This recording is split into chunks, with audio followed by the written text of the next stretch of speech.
Salut les amis, c'est le moment de voir les trames et les fonds, ainsi que les trames de fond, ainsi que les bordures sur Excel pour pouvoir créer des jolis tableaux. Alors, lorsqu'on travaille sur Excel et que nous mettons les données, tel que vous pouvez le voir là devant vous, si il nous arrive de lancer l'impression, n'est-ce pas, de ces différentes informations, sachez que on ne va pas voir apparaître le semblant des lignes que nous apercevons là devant nous parce que la feuille de calcul est sous forme d'un tableur. Donc, ces lignes-là sont juste des lignes fictives qui nous permettent, n'est-ce pas, de voir des limitations et qui nous permettent de manipuler. Alors, voilà ce que je suis en train de dire. Si nous lançons l'impression, vous voyez un peu la présentation que nous avons sur notre feuille. Il n'y a pas de ligne, il n'y a pas de colonne, il n'y a rien. D'accord? Donc, pour pouvoir appliquer donc les lignes dans notre feuille de calcul sans passer par l'insertion de tableau parce que la manipulation de tableau est à part et la manipulation des bordures est également à part.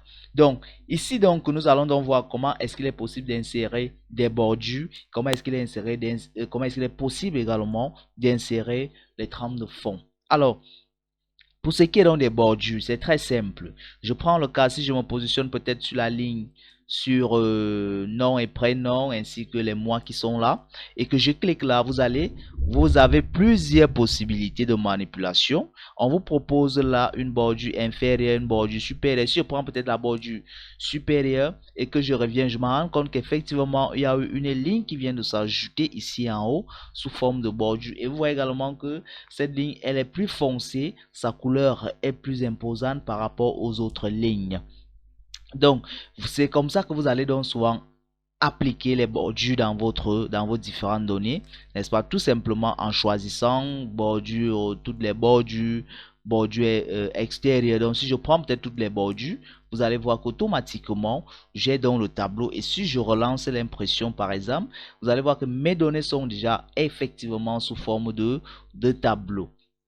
Donc, vous avez donc la possibilité de choisir non seulement où est-ce que vous voulez appliquer les bordures, vous avez également la possibilité de pouvoir choisir, n'est-ce pas, l'épaisseur de vos bordures, n'est-ce pas? Vous pouvez venir tout simplement là, le style de trait de vos bordures, vous pouvez venir là choisir, est-ce que je veux ça en double trait, est-ce que je veux, donc vous choisissez vraiment, vous avez libre choix en ce qui concerne, même la couleur, vous pouvez décider de choisir une couleur, je prends peut-être la couleur verte et ensuite, je vais prendre un style un peu plus épais ou bien en double ligne comme ceci.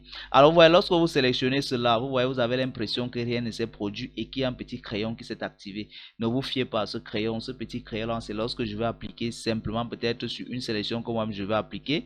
Alors, moi, je vais tout simplement revenir ici et prendre toutes les bordures. Et quand je prends toutes les bordures, vous voyez comment je viens de créer mon joli petit tableau là avec un double avec des doubles lignes, n'est-ce pas, et en couleur vert. Donc, voilà donc comment vous pouvez procéder. Vous pouvez également décider de mettre une bordure extérieure épaisse, n'est-ce pas, une grande bordure.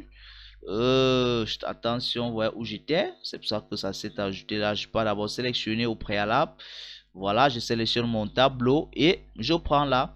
Vous voyez donc que la bordure extérieure n'est plus en double parce que moi j'ai pris un autre style de bordure. Ça c'est donc pour ce qui est donc des bordures, comme on vous l'a expliqué, vous pouvez décider, n'est-ce pas, d'appliquer ou de faire une présentation des bordures que vous voulez selon ce que vous voulez appliquer sur sur vos données. Maintenant, pour ce qui est donc du remplissage, n'est-ce pas, en ce qui concerne la couleur de remplissage, vous avez donc la possibilité de pouvoir utiliser cette couleur de remplissage. Disons que nous voulons la première ligne là, nous voulons mettre cette première ligne-ci, peut-être en vert.